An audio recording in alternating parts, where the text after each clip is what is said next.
Welcome to The Voice of Trust, a weekly podcast about consumer rights, trustworthy businesses, and updates on the latest scams throughout the Mid-South.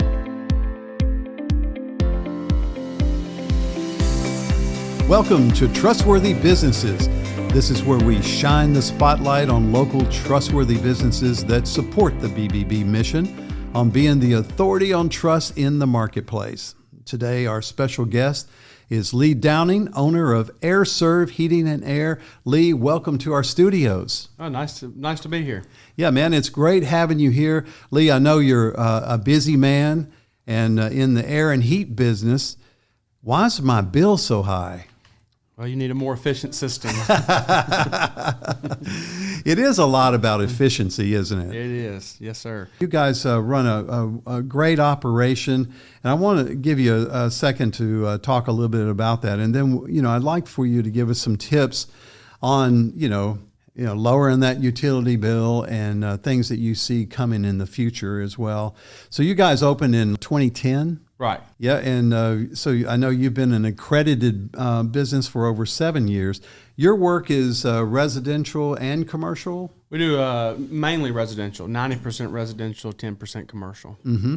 So you had, before you started your business, you were also, you were in this trade. So talk to us a little bit about how you got where you are today. So I started in heat and air when I was very young. I was 13 years old, working for a small heat and air company, and was asked to carry compressors.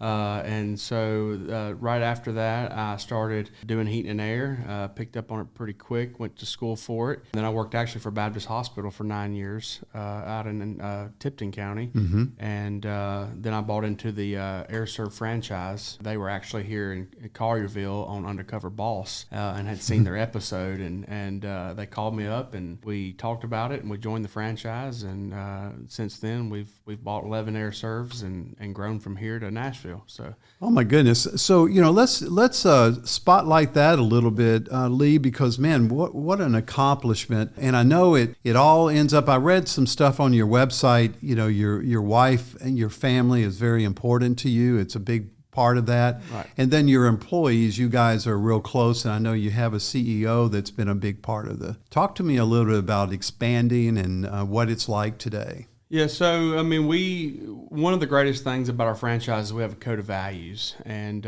we actually recite it before every meeting. I actually wear it here on my badge, and I'll do the short version for you. We live our code of values by showing respect for all people, having integrity in all dealings, serving customers with enthusiasm, and having fun in the process. And so no company can be successful without its people. And so our biggest accomplishment is our team. We have a wonderful team. We believe in the balance between life and work. When I started, the main reason I even looked at this franchise was because heat and air people typically work till the day they die. That's the way the trades industry has always been. And I wanted to be able to create career opportunities for people that could come to work and serve customers with their whole heart, not in fear that they couldn't pay their bills. Right. And so that's always been my mission, is to do that. And we've grown our team to nearly 100 people, and they all come to work excited every day. We have breakfast. We love our people. That's the number one thing we do. And it goes, one of our code values is, serving our internal and external customers. So, for me, the internal customer is my employees. The external customer is my customers that actually, buy our services. But we do everything with integrity, and it's not about money. It's about value and how we can take care of everybody fairly.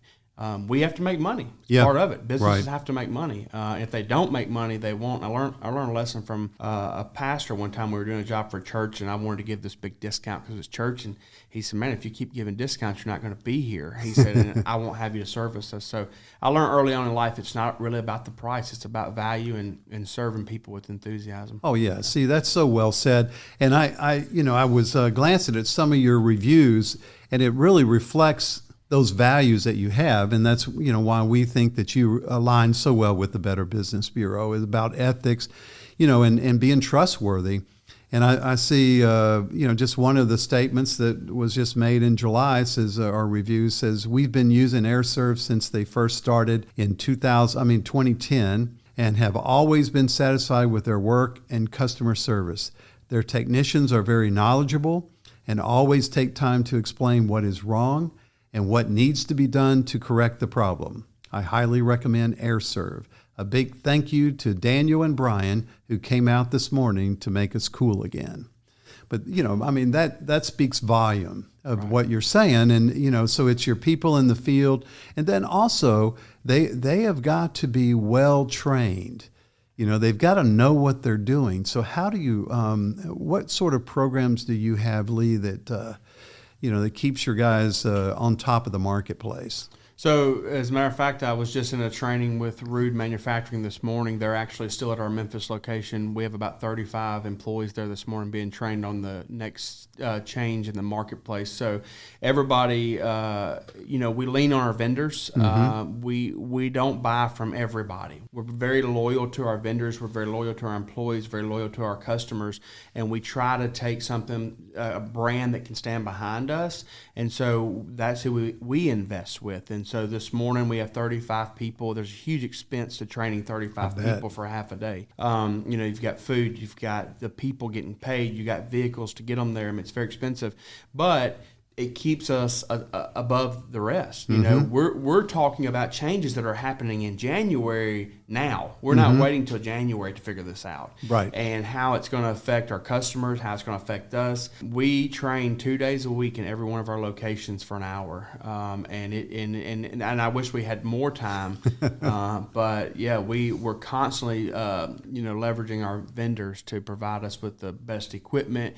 They bring equipment in, they teach us how to use it. So many people put in air conditioners every day. There's thousands of dip switches. There's all these settings you have to set them. So if you don't set it to that home, you're really not doing the customer the right job. And so many people don't realize how much goes into really installing an air conditioner. To your point, Lee, I know a little bit about it. I know it gets really complicated. If you have a home that was built as a contractor home, a lot of times they're not putting the science and thought into duct work and air distribution. Right. Am I correct? Right.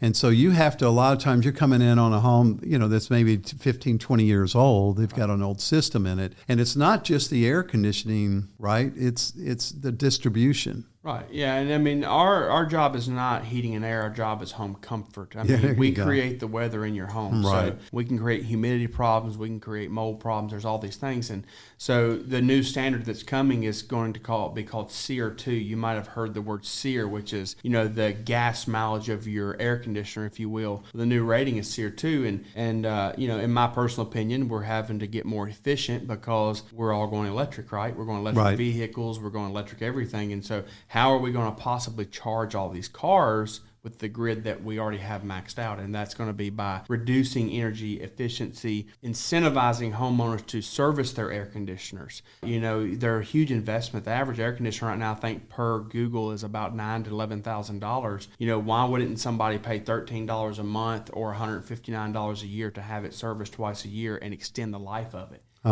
We can save you that much on your electric bill per month.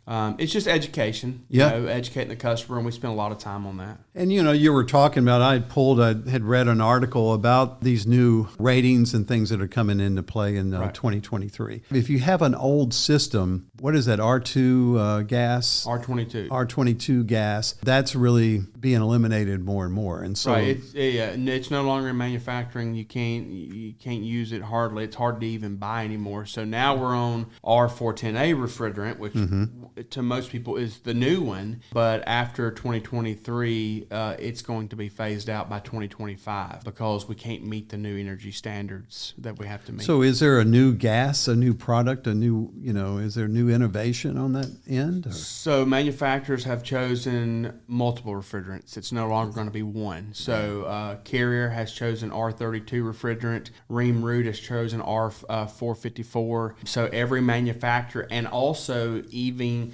even some of the manufacturers' own lineup doesn't use the same refrigerant. So the 2, 3, 4 tons might use one refrigerant, and the 5 ton may have to use a different refrigerant because we have to meet the energy efficiency rating that's been set by our government. So it's a lot changing quickly. Yeah. So what does that look like for your guys who are going on a service call? They have their trucks full of different gas refrigerants. Right. And they're going to have to now read labels. And we have technology where we actually scan the label on the unit, and it tells us all this so we can prevent, accidents. I mean, you go up to an air conditioner, it looks the same. It could have 3 different types of refrigerant, or maybe the previous service company put the wrong refrigerant, assuming it was one refrigerant or the other.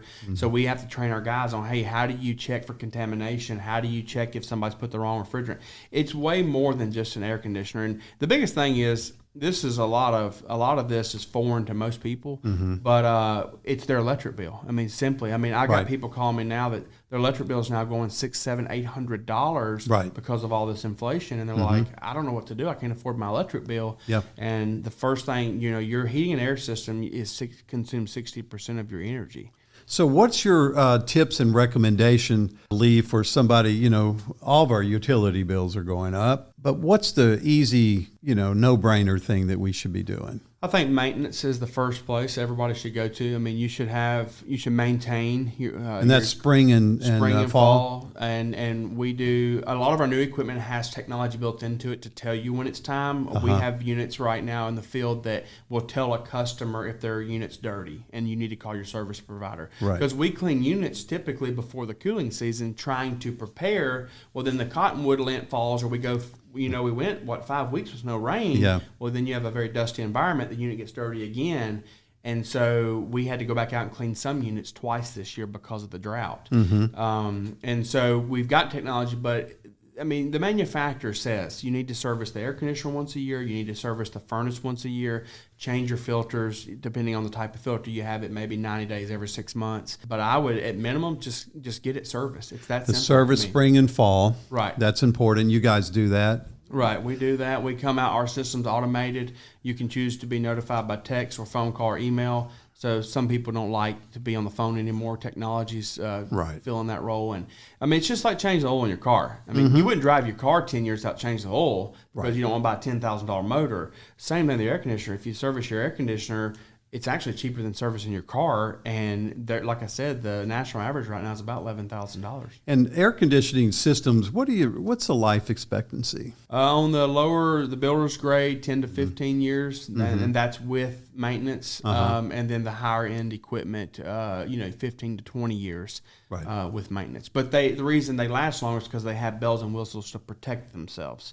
So they have switches that say, hey, I'm dirty, I need to be cleaned. Right. So that's why they last longer. And real quick, some other things that you guys do, I know, is duct work. Now, that's out of sight, out of mind, but boy, there's some dirty. I mean, what's your take on that? Yeah, so as part of our biannual visits, we inspect the ductwork while we're there, and we inspect for insulation in your attic, because insulation is just like cotton candy; it squishes down, right? And the thinner insulation is, the less the R value. So we inspect your insulation in your attic, we inspect your ductwork, and then we can give recommendations whether to re-insulate it or replace it. Most of our homes in Memphis, when they were built with R 4.2, and now the new standard's R8 insulation. So more than double, really. Yep. And it's definitely one of those things that's out of sight, out of mind. We also clean ductwork. We fog ductwork to kill anything that's in it, biological growth. So if somebody's lived there before you and you notice you have allergies and stuff, and we also do indoor air quality. We actually put 1,200 UV lights in a school system here in the area to prevent the spread of germs, flu, viruses, and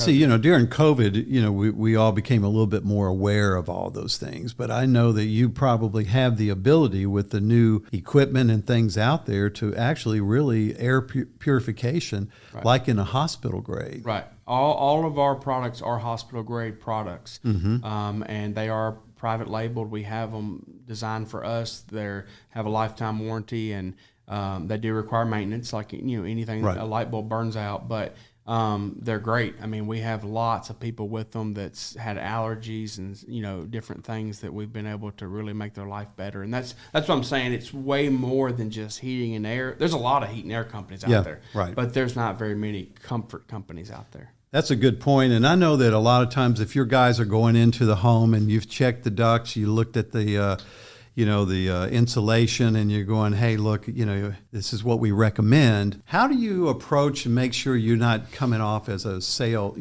trying to hustle them? Yeah, so we have a fixed right guarantee, a neighborly done right promise, and then we have a no quibble guarantee and a system assurance guarantee. So we come in, we design your system. Mm-hmm. We're going to design it the way we know it needs to be, and then it's your home. You do what you want to do. Uh-huh. But if we design the system, we install it, then we guarantee the comfort in that home. If it doesn't meet your standards that's written on that piece of paper, and we have nothing in small print, it's all large on the front of the paper, we'll replace the entire system again for free until we get it right. Man, we don't argue with people. We do it right. If a customer wants something less, that's perfectly fine. It's their home. We give them options, but we design it. And a lot of our customers used to set their unit on 68 degrees. Now they have to set it on 76 degrees because it's dialed in comfort. When you remove humidity, it's a lot more comfortable in your house. You stay here in Memphis, 100 degrees in Memphis will kill us. 100 degrees in Florida is amazing. So the same thing's inside your home is if the humidity is too high, you're trying to turn the temperature down until your electric bill is going through the roof. What's the expectations when it's 110 outside? What would a normal air conditioning unit be able to bring the humidity down and the comfort level? Air conditioning is all designed to be ran in 92 degree ambient. That's how they test air conditioning. Mm-hmm. But it should be wherever you set it at. I mean, that's our goal is to. If you tell me, hey, I want you to be at 72 degrees, we're going to design a system that'll get it to 72 degrees. Man. 'Cause that's hard because a lot of them say, I think technically about 20 or 30 degrees difference from the outside temperature. Yeah, that's what people have said for years, but that's not true. You can do better than that? We can do better. We do it every day. We're talking with Lee Downing. He is the owner of Serv, and they are a great, trustworthy company, been part of the Better Business Bureau for over 7 years, and we're spotlighting them today in our podcast. We're about to wrap it up. Lee, I wanted to get a closing input for you. For people who are out there, looking, entrepreneurs wanting to start a business. I know you've had some tough nights, restless, sleepless. I mean, look how your growth has been. It's not easy. Any advice for other business people that are trying to push their businesses ahead and trying to grow? Yeah, I'd say, stay on top of your game, know what's next, be looking into the future and work hard, do everything right. Don't focus on the money. Focus on serving people right, and everything will come together. Awesome. Lee Downing with Serv. Lee, how can people check you out? What's the web address? Yeah, so you can go to airserv.com for all of our locations. They can put their zip code in it and tell them exactly which location services them, or they can call us. We have one hub here in Memphis, 901-622-5050, and they can get on our schedule. All right. Serv, a trustworthy business. We'll be right back.